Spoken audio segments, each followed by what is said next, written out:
Hello friends, आप सभी का स्वागत है हमारे यूट्यूब चैनल में। तो अगर समय तथा कार्य में ऐसे क्वेश्चन मिल जाए जिसमें क्या हो ना, कोई एक अकेला व्यक्ति किसी कार्य को स्टार्ट करे और कुछ दिन काम करने के बाद कोई दूसरा व्यक्ति उसमें शामिल हो जाए और फिर वे दोनों एक साथ काम करने लगे, तो काम कितने दिनों में समाप्त होगा। तो इस टाइप के क्वेश्चन को बनाना बहुत ही आसान होता है। तो चलिए देखते हैं कैसे बना सकते हैं। तो जैसा कि हमारा क्वेश्चन में है कि ए और बी किसी काम को क्रमशः 20 दिन में और 12 दिन में, यानी ए 20 दिन में और बी 12 दिन में कर सकता है। ए ने अकेला कार्य प्रारंभ किया, यानी ए काम को शुरुआत करता है और 4 दिन तक वो अकेले काम करता है और 4 दिन बाद बी शामिल हो गए, यानी 4 दिन के बाद 5वें दिन बी शामिल हो गया। कार्य पूरा होने तक दोनों ने एक साथ काम किया। तो कार्य कुल कितने दिनों तक चला, यानी जो काम है वो कुल कितने दिनों में समाप्त हो जाएगा। तो चलिए इसे सॉल्व कर लेते हैं। तो सबसे पहले क्या करना होगा ना, ए और बी जो है अलग अलग जो उसका हम लोग का दिन दिया हुआ है वो लिख लेते हैं। यानी ए जैसे करता है 20 दिन में और बी करता है 12 दिन में। तो अब क्या करना होगा ना, 12 और 20 का एलसीएम लेना होगा और जो एलसीएम निकलेगा वही होगा कुल कार्य, यानी टोटल वर्क। तो एलसीएम एक ऐसी संख्या होती है जो 20 से भी कट जाए और 12 से भी कट जाए। तो ऐसा एक ही संख्या आएगा इसमें 60, जो 20 का टेबल से भी कटे और 12 का टेबल से भी कटे। तो अब क्या करना होगा ना, इनकी कार्य क्षमता निकालना होगा, यानी वे एक दिन में कैसे कितना काम कर सकते हैं। तो 20 का टेबल में जो 60 है वो 3 बार में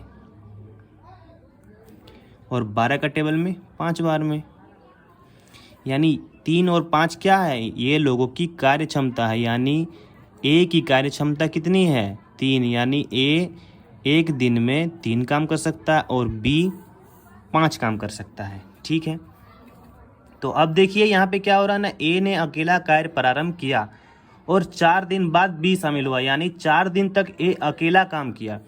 तो अगर ए एक दिन में 3 काम कर सकता है तो 4 दिन तक वो कितना काम किया, 12 काम किया है।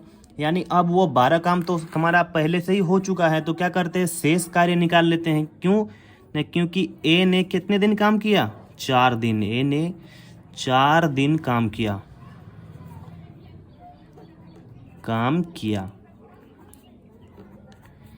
तो एक दिन में ए करता है 3 काम, तो ऐसे करेगा 4 दिन में 12 काम।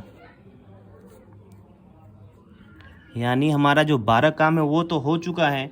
तो अब क्या करेंगे, शेष कार्य निकालते हैं। क्यों, क्योंकि जो काम है वो तो हो चुका है। तो शेष काम क्या हो जाएगा, 60 में टोटल काम में हम लोग का जो काम हो चुका है उसे माइनस करेंगे तो बचेगा 48 काम। तो अब 48 काम क्या हो रहा है, उसके बाद देखिए यहाँ पे बी काम में शामिल हो जा रहा है और फिर काम खत्म होने तक वो पूरा काम कर रहा है। तो अब क्या कर रहा है ना, अब ए और बी मिलकर काम करते हैं। ए और बी मिलकर काम करते हैं, बी मिलकर काम करते हैं।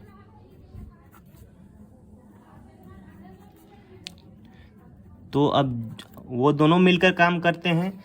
तो ये देखिए कि ए की जो कार्य क्षमता थी वो 3 और बी की कार्य क्षमता 5, यानी अब 8 की कार्य क्षमता से काम होगा।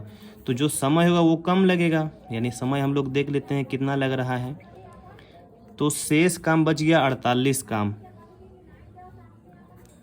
और जो कार्य क्षमता अब ए और बी मिलकर, यानी 3 और 5 8 का कार्य क्षमता से करेंगे तो ये कट जाएगा 6 से, यानी 6 दिन। यानी जो बाकी का काम है वो 6 दिन में ख़त्म हो जाएगा। लेकिन क्वेश्चन में क्या पूछा गया है कि कार्य कुल कितने दिनों तक चला, यानी टोटल जो समय था, कुल समय कितने दिन था ना, ए का 4 दिन, ए 4 दिन किया और यहाँ पे ये दोनों मिलकर 6 दिन, यानी 10 दिन टोटल काम हुआ। तो हम लोग क्या करते हैं, कुल समय लिख लेते हैं। जो कुल समय है वो क्या हो जाएगा, 4 + 6, यानी 10 दिन तक कार्य चलेगा। तो यही इस क्वेश्चन का आंसर भी है। आशा करता हूँ ये वीडियो आपके लिए हेल्पफुल होगा। तो आज के लिए बस इतना ही। चलिए मिलते हैं अगले वीडियो में, तब तक के लिए जय श्री राम।